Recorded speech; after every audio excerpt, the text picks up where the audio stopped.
Hey there, internets. So, what's big in the news? Well, about the biggest thing that I saw this week was the new Speaker of the House, Johnson, and I still have not gotten his first and last name memorized. Mike Johnson. Mike Johnson has released said he will release all or almost all the January 6th footage to everyone to see.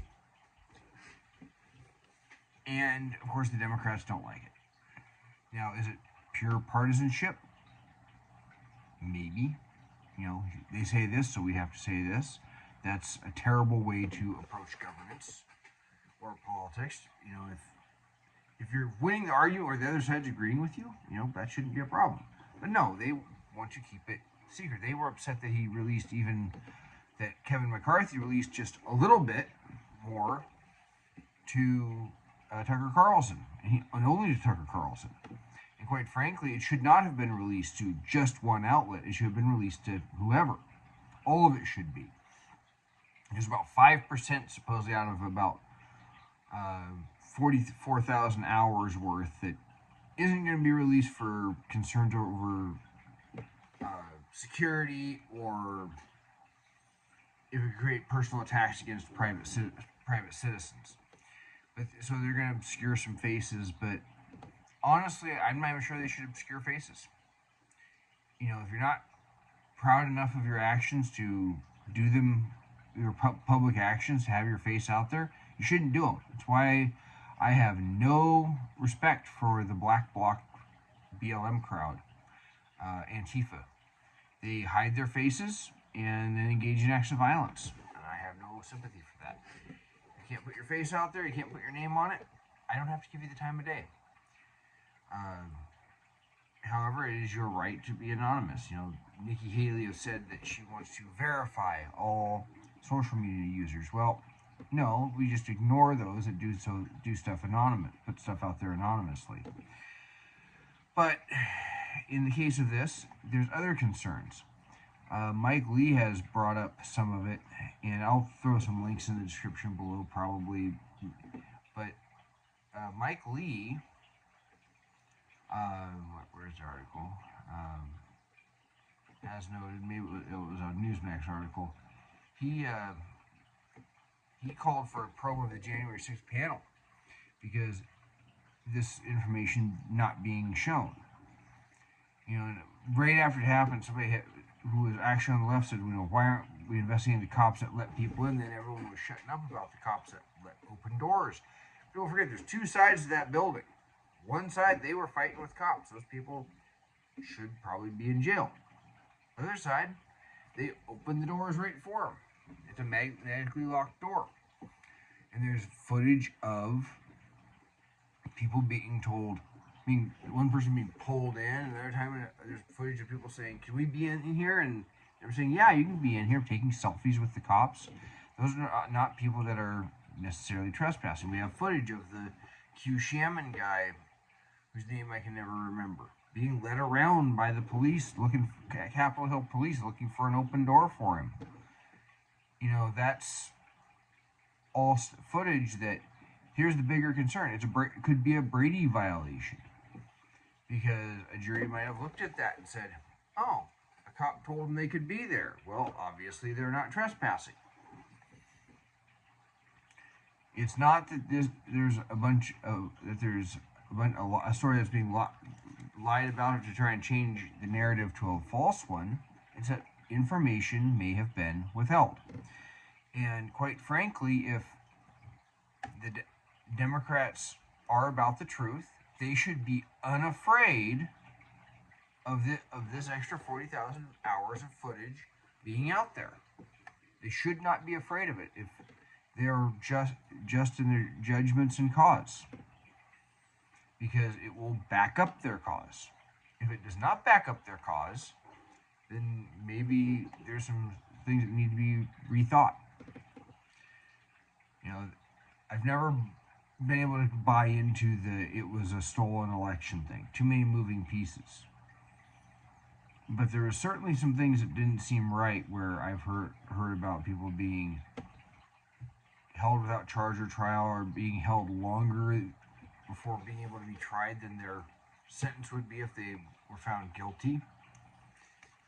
Some of the people being tracked down, or even some of the sentences handed down. I'm sorry, but if somebody wasn't there, it's kind of hard to give them a 20-year sentence, and that's what Enrique Ontario had issued. I have problems with the Proud Boys, but even against people I disagree with in some way or disapprove of, I'm going to be fair. If he wasn't there, he shouldn't be getting 20 years. There was a person who was part of the media associated with Alex Jones. He was telling people, don't go in. Found guilty. That's not right. And see, if you don't understand what a Brady violation is a Brady violation, and I'd never heard of it before this, honestly, is where you're required, if you are the prosecution, to turn over anything that could be potentially exculpatory information. So the prosecution comes in with information showing somebody that was in the Capitol. If they know there's video that shows a police officer saying, oh yeah, it's okay for you to be in here, or opening the door for him and saying, welcome on in, that's potentially exculpatory information, because a juror might say that and say, oh, they were told they could be there. And when you're told you can be there, you can't be nailed for trespassing. So, honestly, this is a good thing that they're putting this out there. There should be no fear of the full truth being out. There's no national security interest in keeping most of that footage secret. Unless, of course, your security interest is not allowing exculpatory evidence to be out there. So, it's kind of a thing. This is the right thing for Speaker Johnson to do. No, nobody in their right mind should be doing it, because people forget. It sounds great when you can find somebody you don't like guilty, but just remember that same ability to do something untoward. If they can do it, if you can do it to them, they can do it to you. So think of it in these terms. If there was somebody arrested for protesting Trump getting elected in 2024, and they say, oh, he was fighting with cops, and there's body cam footage showing otherwise, the police have to turn it over. Otherwise, they can just hide it and say, "Oh, we can't let that out there." That's not how it works. That's not how justice can be allowed to work. You may not like or agree with the people that went to the Capitol. You may not, and I didn't see much point in any of it, because it was a foregone conclusion. And the correct place to challenge something like that is for Congress to say, we're not going to accept those results, and for them to debate it. That is the proper forum at that juncture.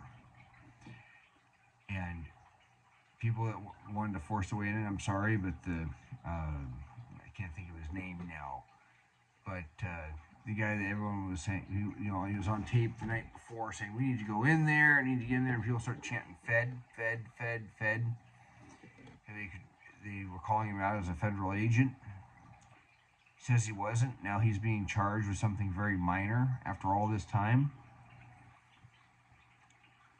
He was on the side. He was right there when those gates came down. He was not just kind of following behind a crowd or trying to calm people down. You can see it. He talks to a guy, and then they start pushing.